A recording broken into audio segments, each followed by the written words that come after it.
네, 안녕하십니까. 4월 30일 김능구의 전국진단 시작하도록 하겠습니다.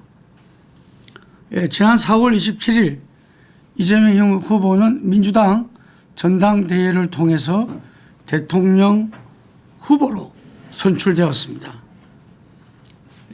경선이 시작되면서 9대명, 어대명을 넘어서 9대명이 이루어진다 이런 이야기들이 있었는데 실제 결과는 90%에 조금 못 미치는 89%를 넘으면서 거의 9대명을 이뤄서 역대 정당에서 대선 후보로 최고의 득표를 득한 바 있습니다. 그날 백미는 이재명 후보의 수락 연설문이었습니다. 저도 현장에 있었는데요. 아주 이 수락 연설문이 감동적이었습니다. 마지막에는 큰 절로서 마무리를 했는데요. 그 자리에 있는 이 기자들도 거의 미국의 오바마 대통령에 준하는 그 수락 연설 아니었나 이런 이야기들이 있었습니다. 이날 이재명 대표 후보는 국민 통합을 최우선 과제로 삼아서 분열과 갈등을 넘어 실용적이고 포용적인 국정 운영을 약속했습니다. 이는 중도층과 비지지층까지도 아우르는 외연 확장 전략의 신호탄이자 대선 승리와 집권 후에 안정적인 국정 운영 기반을 마련하려는 의지의 표현이었습니다. 그래서 정치적 상대의 비난이나 적대적 언어를 배제하고 윤석열 전 대통령에 대해서는 거의 이야기하지 않았죠. 오로지 좋은 사회, 행복한 사회를 만들자는 호소에 집중한 점이 보수 논국 등에서도 아주 긍정적으로 평가되었습니다. 마지막은 국민 행복 시대를 열겠다. 박근혜 전 대통령도 대통령 선거 시기에 국민 행복 시대를 많이 이야기했습니다. 일맥상통한다고 이야기할 수 있겠습니다. 그래서 이 수락 연설문에 담긴 이 대선 전략을 보자면은 우선은 연설문에서도 통합을 14번이나 이야기했습니다. 새 대통령의 제1과제는 국민 통합이라고 명시까지 했습니다. 비상계엄 사태로 인한 사회적 갈등을 해소하고 반 이재명 연합에 대응하기 위한 전략으로서 특히 이념, 사상, 진영에 얽매이지 않겠다는 표현으로서 이 국민 대통령을 지향했다고 볼 수 있겠습니다. 두 번째는 실용주의 경제 성장을 강조했습니다. 3년 전 기본소득 공약 대신에 AI 기본사회 구상을 제시했습니다. AI 기본사회란 것은 AI를 중심으로 한 국가발전 전략이라고 볼 수 있습니다. 기술 혁신을 통해서 국민 모두가 혜택을 받는 포용적 사회를 지향하겠다는 겁니다. 구체적으로 100조 원 규모의 AI 인프라 투자 약속, 반도체 특별법 제정, 10조 원 투자, GPU 5만 개 확보 등 이런 구체적인 플랜을 통해서 성장 중심의 실용주의 이미지를 강화했다고 볼 수 있겠습니다. 이재명 후보는 이번 대선이 자칫하면 이재명 포비아로 흐를 가능성을 갖다가 차단하고 국민 통합 이미지를 구축하는 데 나섰다고 볼 수 있습니다. 오늘 정식으로 선대본이 발족이 되었지만 이 발표에서 보면은 윤여준 전 장관, 근호을 전 의원, 이석연 전 법제처장 등 보수 인사를 영임하고 그리고 노무현 정부 때 법무부 장관했던 강검실 전 장관이라든지 이번 경선 후보였던 김경수 경선 룰 때문에 출마를 포기했던 김두관 전 지사라든지 아직까지 빅카드로 여의도에서는 유성민 전 의원 그리고 남경필 전 경기지사가 선대본에 합류한다는 이야기까지 있습니다. 그래서 이 당내 비주류와 비명계를 넘어서서 이재명을 지지하지 않는 10% 민주당 지지층 거기다가 중도 보수층까지도 포용하겠다. 다시 말해서 압도적인 정권 교체를 통하겠다. 그리고 이후에 국정 운영을 대연정으로서 정말 앞서 수락 연설문에도 이야기했다시피 이념, 사상, 진영에 얽매이지 않겠다. 인사도 가장 능력 있는 사람을 이념, 사상에 구애받지 않고 쓰겠다. 이런 이야기를 했습니다. 그래서 아마 이 부분은 이재명 대통령이 무엇보다도 이 민주당이라든지 민주당의 대통령을 뛰어넘는 국민 대통령이 되겠다. 이것으로서 이재명 포비아를 극복하겠다.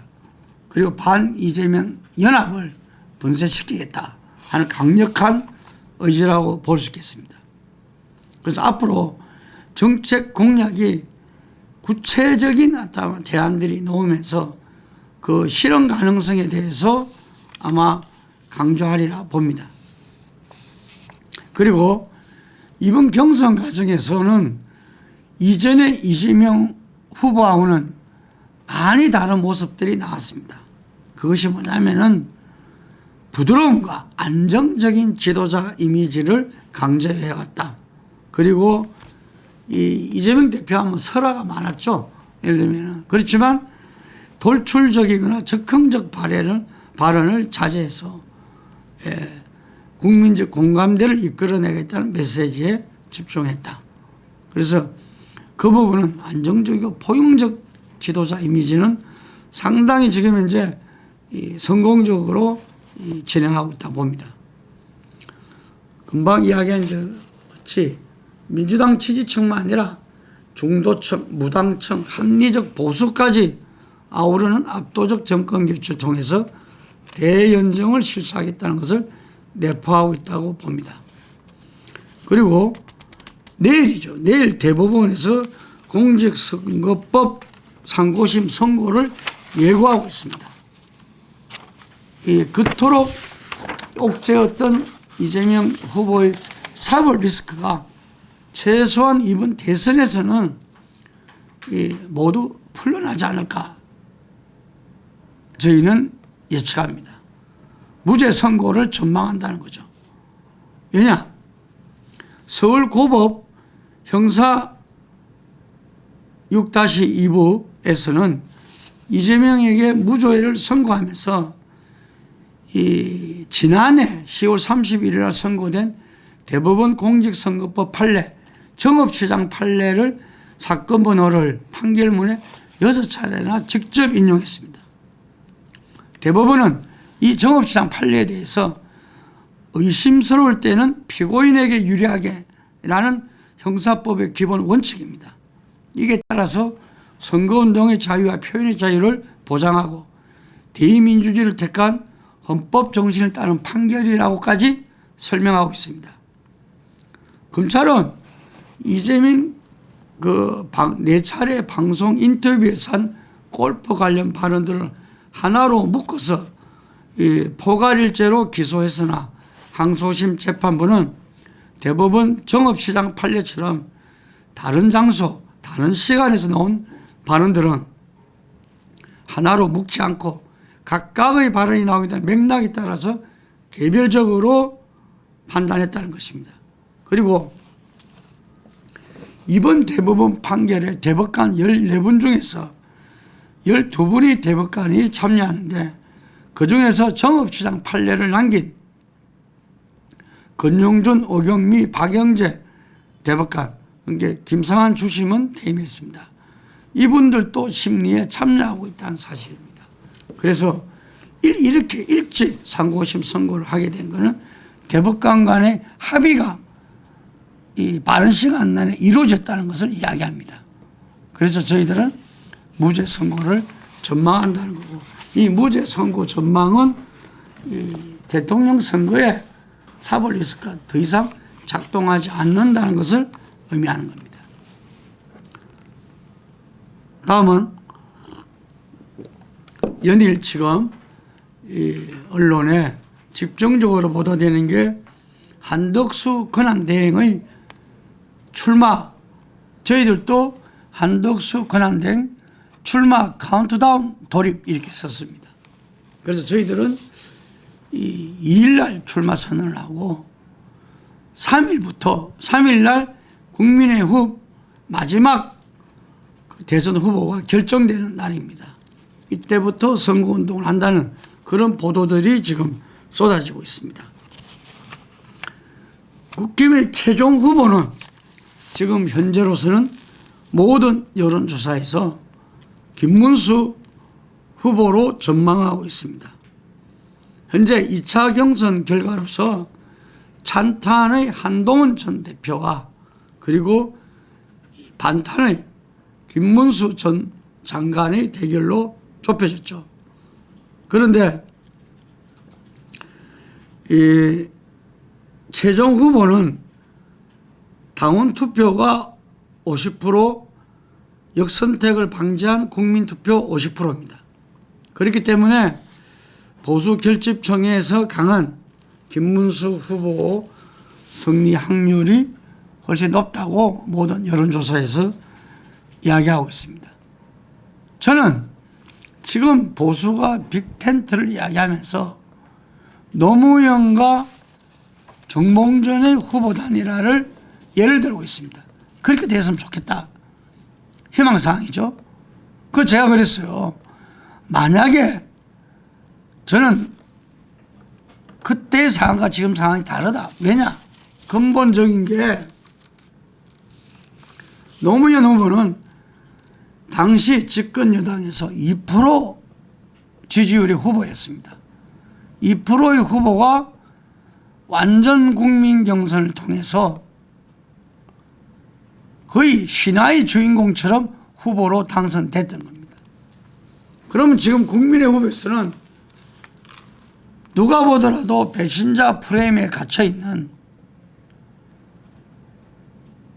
한동훈 후보가 후보로 선출되면은 그게 버금갈 수 있습니다. 그런데 지금 현재 예측으로는 한동훈 후보가 최종 후보로 되기는 어렵지 않느냐는 게 다수 의견입니다. 그렇기 때문에 한동훈 후보가 아니라 김문수 후보가 국힘 후보로 선출되는 것은 이미 노무현 신하고는 전혀 다른 거다 라는 이야기고요. 그래서 일각에서는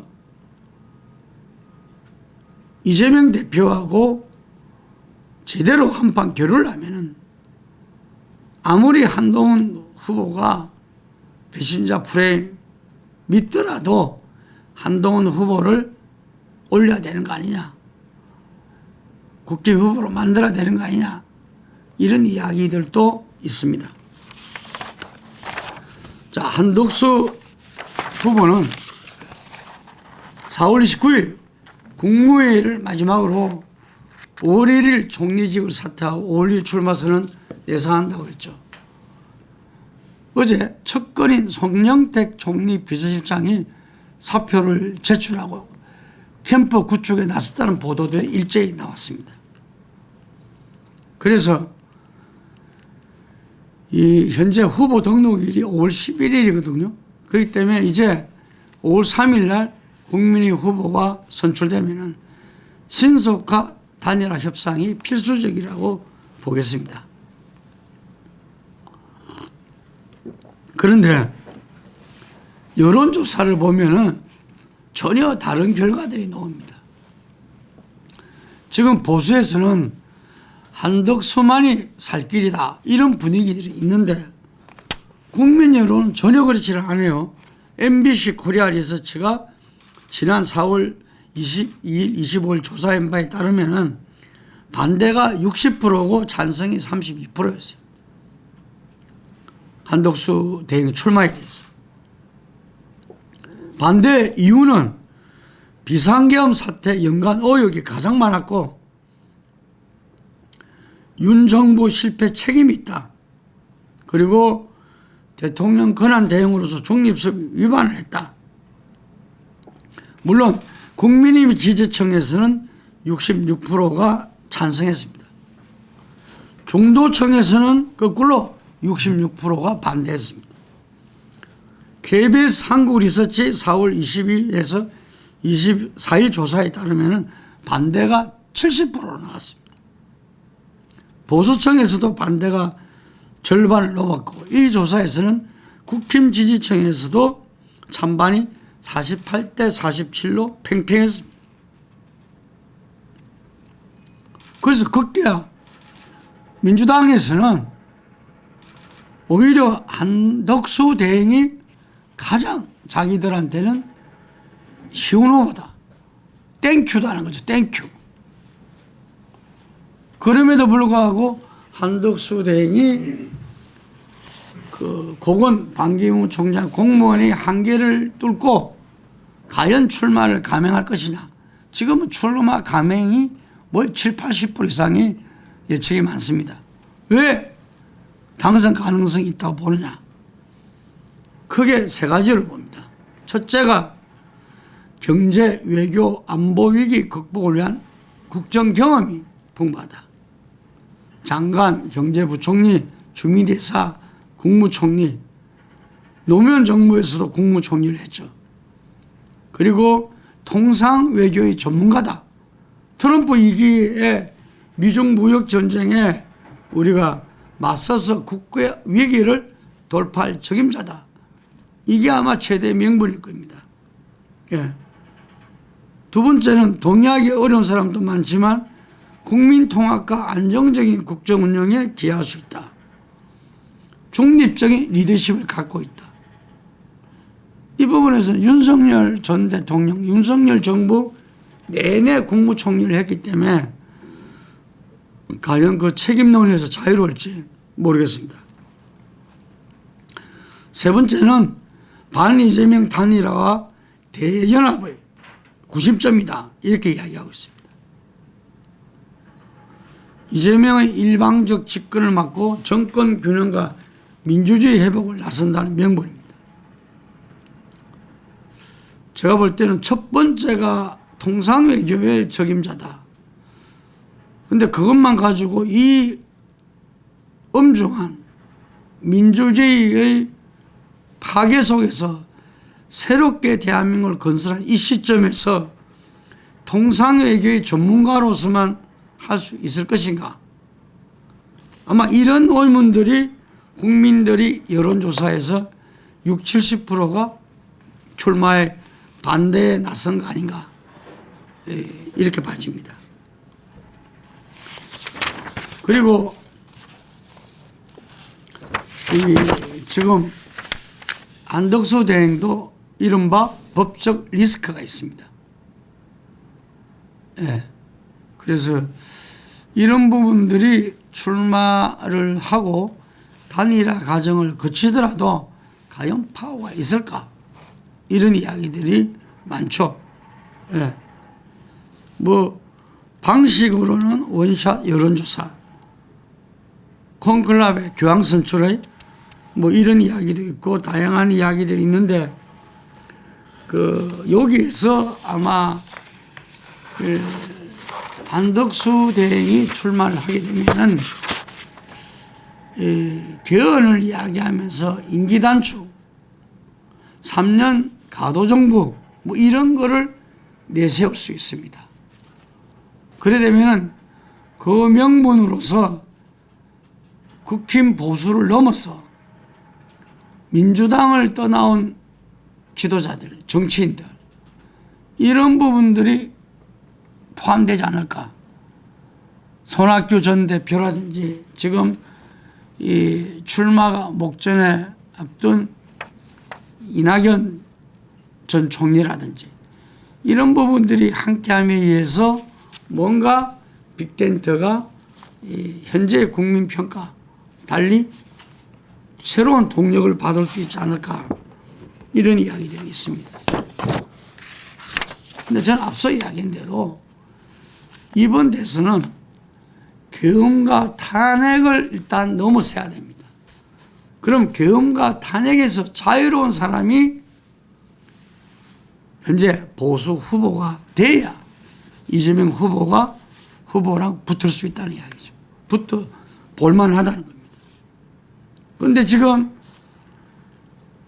김문수 후보가 만약에 후보가 된다 하더라도 김문수 후보도 윤석열 정부의 장관을 지냈고 본인이 그때 계엄날 국무회에 있었으면 들어 누워서라도 계엄을 막았다, 이렇게 이야기를 막았을 거라고 이야기하지만 그 이후에 보면은 탄핵에 반대하고 하는 그런 부분들이 오히려 내란을 방조한 거 아닌가, 이런 의혹들이 있는 거고요. 한덕수 대행은 말할 것도 없죠. 그래서 이 부분들이 최대의 약점이라고 볼 수 있겠습니다. 그래서 저희가 볼 때는 반 이재명 빅텐트가 상당히 성공하기가 어려워 보인다. 반 이재명 빅텐트가 국힘 후보들은 그전에 이 4명의 후보가 다 한덕수 후보랑 단일화 오케이 했습니다. 한다고 했습니다. 그렇기 때문에 국힘 후보와 한덕수 대행이 출마한다면 단일화는 이루어질 겁니다. 그렇지만 이것이 과연 반 이재명의 연합으로서 힘을 발휘할 것인가, 국민적인 설득력과 동의를 받을 것이냐, 이거는 다른 문제라는 거죠.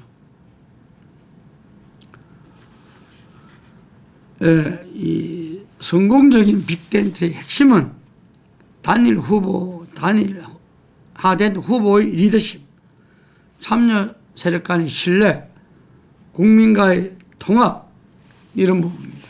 그런데 과연 이 후보가 시대 정신을 국민들한테 설득력 있게 제시하고 지지를 받을 것이냐, 전혀 다른 이야기라는 거죠. 그래서 저희들이 최소한 이재명 대표와 한판 붙기 위해서라도 빅텐트 초대연합 전략은 윤석열 정권과의 결별 및 혁신 선언을 해내야 됩니다.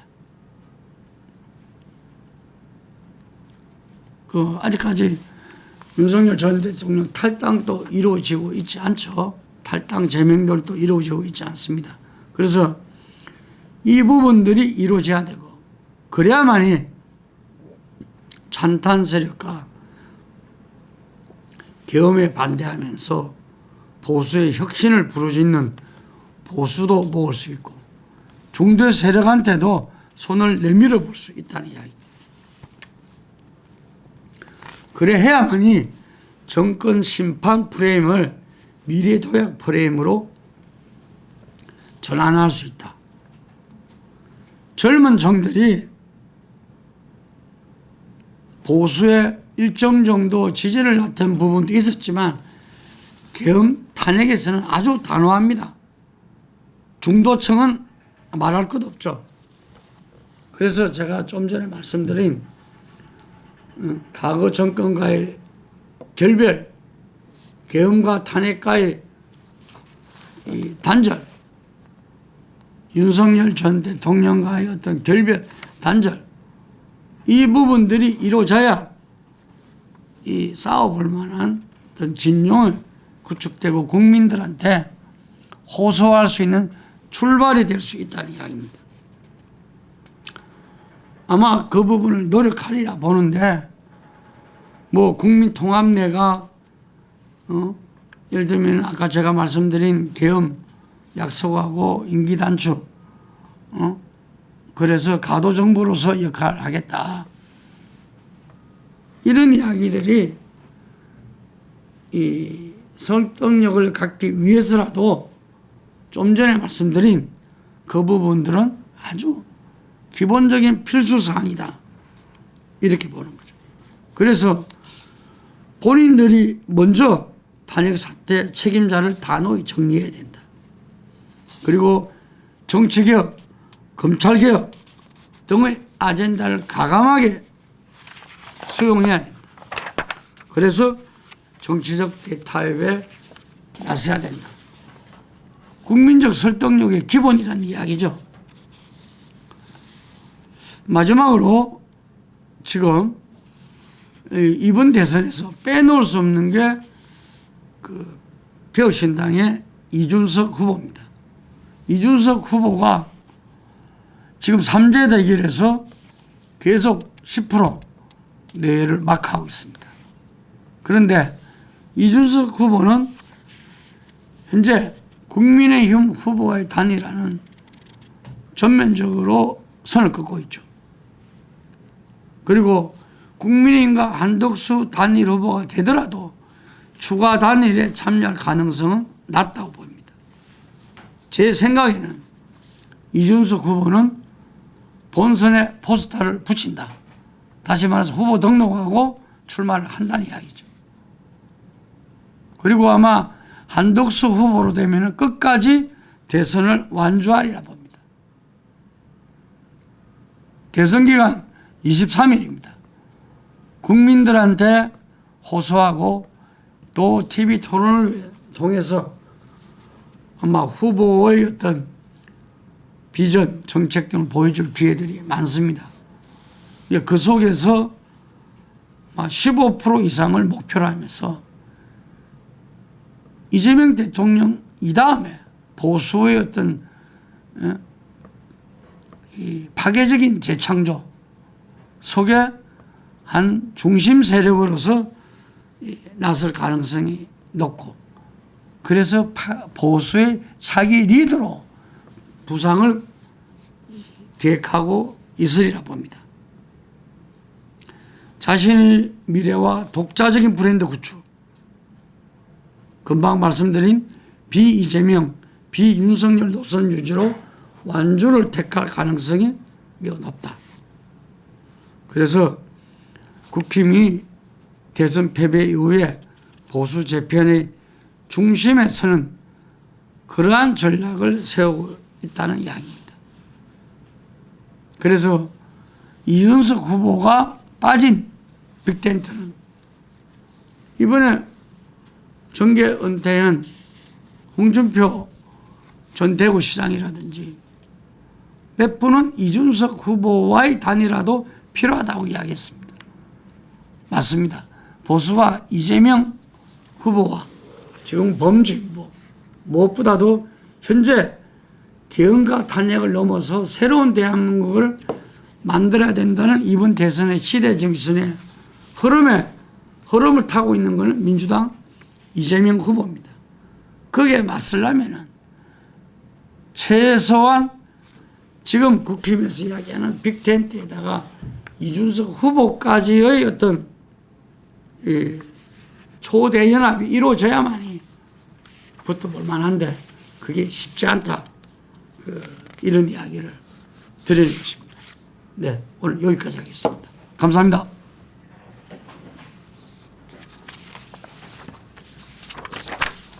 몇 분 했냐?